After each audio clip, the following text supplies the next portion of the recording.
नमस्कार साथियों, YouTube channel साहित्यिक संवर्धन मंच पर आज 9वीं कक्षा की पाठ्यपुस्तिका क्षितिज के अध्याय चंद्रगहना से लौटती बेर के साथ इस वीडियो में आपका स्वागत और अभिनंदन। NCERT तथा RBSE पाठ्यक्रम के मुताबिक केदारनाथ अग्रवाल की ये कविता चंद्रगहना से लौटती बेर निश्चित रूप से प्रकृति के सजीव चित्रण को प्रस्तुत कर रही है। और आपको बता दें, यदि आप इस चैनल से पहली बार जुड़े हैं तो इसको सब्सक्राइब कर बेल आइकन जरूर दबाएं। चलिए फिर करते हैं पाठ को शुरू। उससे पहले चंद्रगहना से लौटती बेर पाठ का परिचय और तदुपरांत पाठ की व्याख्या करेंगे। तो इस कविता में कवि का प्रकृति के प्रति गहन अनुराग व्यक्त हुआ है। महत्वपूर्ण चीज़ें कि प्रकृति के प्रति आप देखते हैं कि किस तरह से प्रेम होना चाहिए। प्रगतिशील विचारों के धनी अग्रवाल की कविता में दिखता है। वह चंद्रगहना नामक स्थान से लौट रहा है। लौटते हुए उसके किसान मन को खेत खलियान और उनका प्राकृतिक परिवेश सहज आकर्षित कर लेता है, उसके प्रति आकर्षण जगता है। इस कविता में कवि की उस सृजनात्मक कल्पना की अभिव्यक्ति है जो साधारण चीज़ों में भी असाधारण सौंदर्य देखती है। कि प्राकृतिक सौंदर्य में एक कल्पना देखिए आप। हम चने को दूल्हे के रूप में देखते हैं, अलसी को या सरसों को नायिका के रूप में देखते हैं। इस तरह के तमाम जो दृश्य है कविता में देखने को मिलेंगे और उस सौंदर्य को शहरी विकास की तीव्र गति के बीच भी अपनी संवेदना में सुरक्षित रखना चाहती हैं। और फिर यह प्रकृति और संस्कृति की एकता व्यक्त हुई है, यानी कि प्रकृति नेचर और संस्कृति कल्चर के बीच में यूनिटी देखने को मिलती है, एक बद्धता देखने को मिलती है चंद्रगहना से लौटती बेर कविता में। चलिए अब मूल कविता को देखें।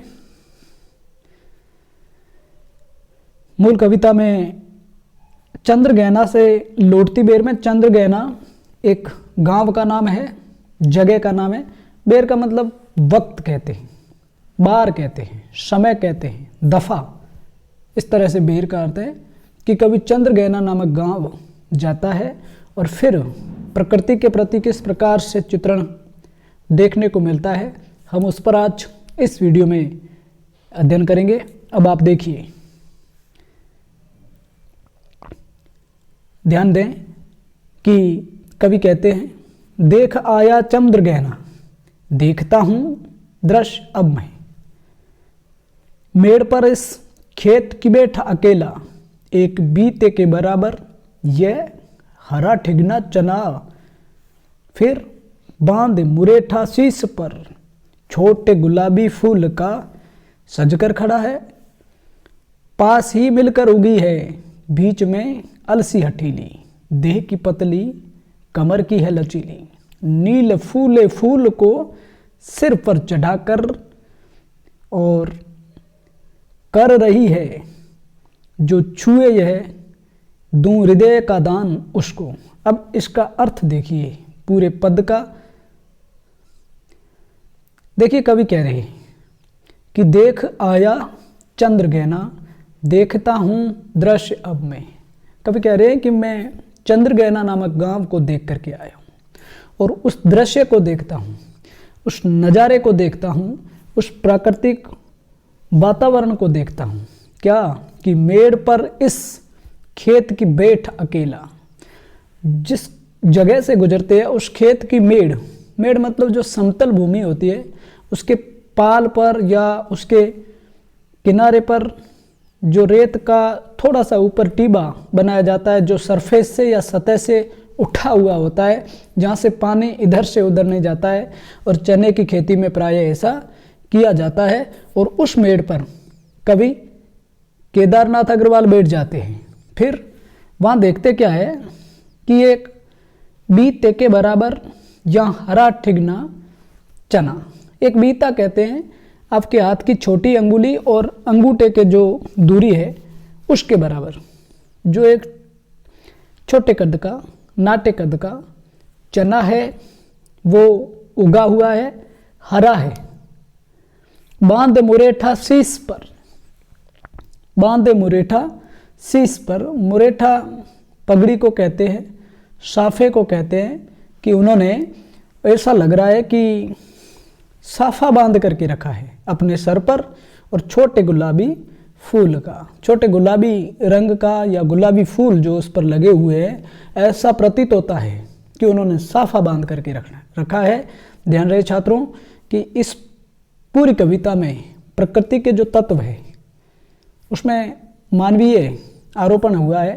तो यहाँ पर एक अलंकार हिंदी में प्रयुक्त होता है, मानवीकरण अलंकार द्रष्टव्य है। फिर आप आगे देखिए, सज कर खड़ा है और वो दुल्हे के रूप में छोटे गुलाबी रंग के साफे को पहन करके तैयार होकर के खड़ा है, और पास ही मिलकर उगी है बीच में अलसी अठीली। और जो उसके पास में जगह है वहाँ पर अलसी नामक पौधा हठपूर्वक उगा हुआ है। क्यों? क्योंकि अलसी एक प्रकार से उगाई नहीं गई है, बल्कि खरपतवार के रूप में उगी हुई है, और वहाँ चने के साथ साथ में तैयार हो गई है, या उस उम्र को प्राप्त है जो चने को प्राप्त है। देह की पतली, कमर की है लचीली, और वो शरीर जो उनका है पतला है, और जो कमर है वो लचीली है, फ्लेक्सिबल है, जिसको हम लचीली कहते हैं। और नील फूले फूल को सिर पर चढ़ाकर, और नीले रंग के फूले यानी कि पुष्पित होने वाले, पल्लवित होने वाले फूल उनके सर पर चढ़े हुए हैं, जो चने की भांति दिख रही है। एक नायिका की तरह, या इस उम्र को प्राप्त हो गई है, या उस वयस्क अवस्था को प्राप्त हो गई है अलसी। और फिर कर रही है, कह रही है, क्या कह रही है कि जो छुए यह दूं हृदय का दान उसको, यानी कि इसमें भी प्रणय उद्गार व्यक्त हुआ है कि जो मुझे या मुझे अपनत्व दे या मेरी ओर अभिसार का प्रस्ताव रखे, मैं उनको हृदय दे दूंगी, या मैं उनसे एक प्रकार से शादी करने को तैयार हूँ। यहाँ कवि की कल्पना बहुत ऊंचे स्तर पर काम कर रही है। और आगे देखिए, और सरसों की ने पूछो हो गई सबसे सयानी, और जो पास में सरसों उगे हुए हैं वो सयाने हो गए हैं, समझदार हो गए हैं। सयाने यानी कि समझदार, ठीक है, वो समझदार हो गए हैं। और हाथ पीले कर लिए हैं ब्याह मंडप में पधारी। हाथ पीला करना अपने हिंदी में मुहावरा है, यानी कि विवाह करना। और पीले रंग की सरसों होती है, और इस तरह से उनके हाथ पीले कर दिए गए, और शादी का जो मंडप है उसमें ये आ गई है। आपने पीछे देखा कि दूल्हे के रूप में चना, शीश पर पगड़ी बांध करके तैयार है, और यहाँ जो सरसों है वो एक दुल्हन के रूप में तैयार है और विवाह मंडप में आ गई है। फाग गाता मास फागुन आ गया है आज जैसे, और फागुन के महीने में फाग के गीत लोकप्रिय होते हैं, और आज वो आ गया है फागुन का महीना, फागुन के गीत भी गाए जा रहे हैं, और प्रकृति अपने उच्च सोपान पर पल्लवित हो रही है। फिर आप आगे देखिए, देखता हूं मैं स्वयंवर हो रहा है, प्रकृति का अनुराग अंचल हिल रहा है। यहाँ कवि केदारनाथ अग्रवाल कह रहे हैं कि स्वयंवर रचा जा रहा है, कि सरसों है वो एक वरमाला लिए खड़ी है और अपने प्रियतम को चुनने के लिए तैयार है।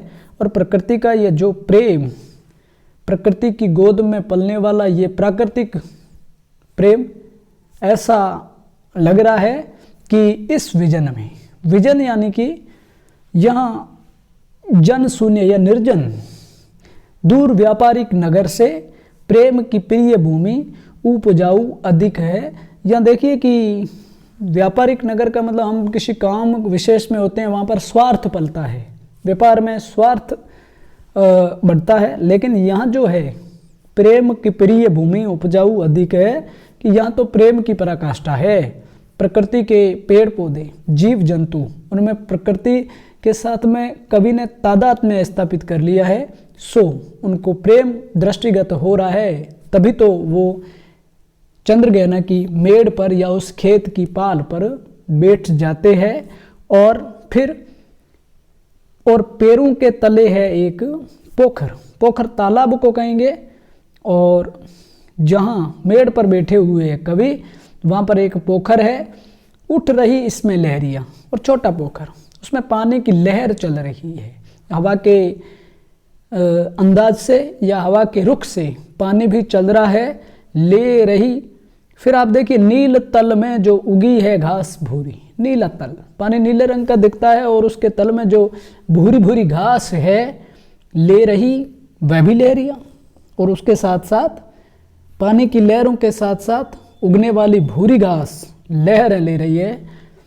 अब आप आगे देखिए, एक चांदी का बड़ा सा गोल खंबा, आंख को है चमकाता चकमकाता, है कई पत्थर किनारे पी रहे चुपचाप पानी। अब उस पोखर में क्या होता है कि एक लकड़ी डाल दी जाती है, एक खंबा डाल दिया जाता है कि पानी की गहराई का पता चले। और इसी तरह से वो जो है, ऐसा लग रहा है कि जो खंबा है और चांदी का सा लगता है, और जैसे ही हम देखते हैं तालाब को, पोखर को, तो आँखों को है चकमकाता, यानी कि आँखों को चंकाचौंध करता है, चौंध दिया जाते हैं देख करके है। दूसरा अर्थ यूँ भी देखें कि सूरज की किरणें जब पड़ती है पानी के सतह पर, तो जैसे ही उनका रिफ्लेक्ट या परावर्तित होती है, तो एक प्रकार से चांदी के गोले सा बीच में आवरण दिखता है। इसका अर्थ इस तरह से भी हो सकता है कहीं पत्थर किनारे पी रहे चुपचाप पानी, और उस तालाब के किनारे पर, उस ताल के किनारे पर कई सारे पत्थर हैं, पानी पी रही है। उस ताल का प्यास जाने कब बुझेगी, लेकिन उनकी प्यास, उनकी तृप्ति कभी हो ही नहीं रही है। यानी कि पत्थरों का उस ताल से या उस पोखर से गहरा प्रेम है, इसलिए उनकी प्यास बराबर बनी हुई है। आगे देखिए आप, चुप खड़ा बगुला डुबाए टांग जल में, देखते ही मीन चंचल ध्यान निद्रा त्यागता है। और देखिए उस तालाब के पास में बगुला है, वो अपनी एक टांग को जल में डुबाए हुए, जैसा कि आप इस चित्र में देखेंगे तो, और खड़ा है, और देखते ही मीन चंचल ध्यान निद्रा त्यागता है। और जैसे ही वो ध्यान निद्रा, ध्यान की मुद्रा में वहाँ पर खड़ा रहता है, और कोई मछली उनके पास में आती है, तो वो उसको पकड़ लेता है और अपना भोजन बनाता है। तो यहाँ बगुला जो है वो चुपचाप ध्यान मग्न है, और अपने शिकार को पाने के लिए, एक हमारे बगुला भगत धोखेबाज को कहा जाता है, तो इसलिए बगुला अंतर्मन से एक एकाग्रता के साथ इसलिए इंतजार कर रहा है कि कोई चंचल मछली वहाँ पर उनके पैर के पास में उनको जड़ समझ करके आए और उसको वो निगल जाए। फिर आप आगे देखिए, अब आगे है कि चट दबाकर चोंच में नीच गले के डालता है, कि उस मछली को चोंच में दबा करके और अपने गले से निगल जाता है या भक्षण करता है, भोजन करता है। कौन? पीछे अपने चर्चा करी ना, बगुले को कहा जाता है। फिर आप वहाँ देखिए कि एक काले माथ वाली चतुर चिड़िया श्वेत पंखों के झपाटे मारे फौरन टूट पड़ती है भरे जल के हृदय पर। एक उजली चटुल मछली चोंच पीली में दबाकर दूर उड़ती है गगन में। ये एक पक्षी होता है जिसको जल मुर्गा भी कहा जाता है, और वो पानी के ऊपर उड़ता रहता है, और वहाँ से जो मछली शिकार उनको मिलता है उसका भक्षण करता है। और वो कैसा होता है? काले माथे वाली चतुर चिड़िया है, जो जिसको जल मुर्गा भी कहते हैं। और वो क्या करता है? श्वेत पंखों के झपाटे मार, फौरन, फौरन यानी तुरंत, सफ़ेद पंखों से उड़ता है, झपटा मारता हुआ टूट पड़ती है भरे जल के हृदय पर। और जो पानी है ना, उसकी सतह के ऊपर क्या करता है? वो उड़ता है, या चिड़िया उड़ती है और एक उजली चटुल मछली, चटुल यानी कि चतुर, कोई मछली वहाँ से निकलती है तो वो उसको पकड़ने के लिहाज से ऊपर उड़ता है, चोंच पीली में दबाकर, अपनी पीली चोंच में दबाकर दूर उड़ती है गगन में, और फिर वो क्या करता है, उसका भोजन करने के लिए आकाश में उड़ जाती है। ये जो जलमुर्गा है, इसकी विशेषता में उनकी जो चिड़िया है उसका माथा काला होता है, पंख सफ़ेद होते हैं, चोंच पीली होती है, और वो मछलियों का शिकार करती है और पानी के ऊपर उनका उड़ना होता रहता है। तो इस प्रकार से देखिए एक अच्छे पक्षी का चित्रण इसमें किया गया है अग्रवाल के द्वारा। फिर आप आगे चलिए। ओह, यहीं से, और अब देखिए ये तो हमने प्रकृति के अंचल में रह करके वर्णन किया, अब थोड़ा हट करके भूमि ऊंची है जहाँ से रेल की पटरी गई है, और जस्ट पास में एक भूमि जो सतह से थोड़ी ऊपर है और वहाँ पर रेल की पटरी गुजरती है। ट्रेन का टाइम नहीं है और रेल का समय नहीं है, मैं यहाँ स्वच्छंद हूँ, जाना नहीं है, और मैं तो वहाँ पर फ्री हूँ, स्वच्छंद हूँ, और मैं वहाँ नज़ारा देखता हूँ। चित्रकूट की अनगढ़ चौड़ी, कम ऊंची ऊंची पहाड़ियाँ दूर दिशाओं तक फैली है बांझ भूमि पर। बांझ भूमि यानी कि वहाँ पर जो औद्योगिकरण की बात है, वहाँ की ऊंची ऊंची पहाड़ियाँ जो अनगढ़ यानी कि बेतरतीब पड़ी है और काफ़ी दूरी तक फैली हुई है पहाड़ियाँ, और वहाँ पर ऐसा कुछ नहीं है जो खास समझा जाए जिस तरह से हमने इससे पहले देखा। अब इधर देखिए, इस भूमि पर इधर उधर रीवा के पेड़ कांटेदार क्रूप खड़े हैं। रीवा बबूल के जैसे कांटेदार पेड़ होते हैं, क्रूप यानी कि जो भद्दे लगते हैं उसको क्रूप कहा जाता है, और उस बांझ भूमि पर या उस पहाड़ी प्रदेश में खड़े हैं जहाँ रेल की पटरियाँ हैं, या एक प्रकार से आप यूँ समझें कि उद्योग को जहाँ जगह मिलती है वहाँ पर पर्यावरण के प्रति प्रोटेक्शन की भावना बहुत कम रहती है। सुन पड़ता है वहाँ पर, कहाँ, रीवा के पेड़ के पास मीठा मीठा रस टपकाता सुग्गे का स्वर। मीठा मीठा रस टपकाता, सुग्गा कहते तोते को, और तोते का स्वर वहाँ पर सुनाई देता है, क्या, टें टें टें टें। वहाँ इस तरह से टें टें टें की ध्वनि तोते की सुनाई देती है। वनस्थली का हृदय चीरता, और उस जगह के जो शांति है उसको भंग करता उठता गिरता सारस का स्वर। तोते का स्वर आता है ना, टें टें टें टें, तो फिर सारस क्या करता, क्या है, उसके जवाब में टेर टों टेर टों टेर टों, इस तरह से उनकी प्रतिध्वनि भी आती है। मन होता है उड़ जाऊं मैं, कवि कहते हैं, कहाँ, पर फैलाए सारस के संग, मैं सारस नामक पक्षी के संग उड़ जाऊं। कहाँ उड़ जाना है, जहाँ जुगल जोड़ी रहती है। जुगल यानी कि दो, जैसे सारस जो होता है वो जोड़ी में रहता है, और एक अगर मर जाता है या विचलित हो जाता है तो दूसरा भी जिंदा नहीं रह सकता, और इसलिए वो कहते हैं कि मैं भी उस जोड़ी के पास जाना चाहता हूँ, उस प्रणय वासना के पास मैं जाना चाहता हूँ। हरे खेत में सच प्रेम कहानी सुन लूँ चुप्पे चुप्पे, यानी कि सारस का या प्रकृति के जितने भी जीव पक्षी पशु है उनके प्रेम को मैं बारीकी से देखने के लिए उनकी था तक जाना चाहता हूँ, उसके पास जाना चाहता हूँ। इसलिए कवि इस प्रकार की भावना रखता है। तो इस तरह से हमने ये कविता चंद्र गहना से लौटती बेर केदारनाथ अग्रवाल की पढ़ी। मुझे लगता है कि आपको समझ में आया होगा। अगर आपने पूरा वीडियो सुना है तो आप अपनी प्रतिक्रिया ज़रूर दें कि वीडियो कैसा लगा, व्याख्या कैसी लगी। हमने कोशिश की है कि सामान्य स्तर तक आपको अध्ययन करवाया जाए, और 9वीं क्लास के लिए काफ़ी महत्वपूर्ण ये वीडियो आपको भी महत्वपूर्ण लगा होगा। अगर है तो करिए अपने चैनल को सब्सक्राइब, और आपकी उपस्थिति का प्रमाण जरूर दीजिएगा लाइक बटन को दबा करके। मिलेंगे फिर आपसे इस तरह की और वीडियो के साथ, तब तक के लिए आप सभी को जय हिंद, वंदे मातरम।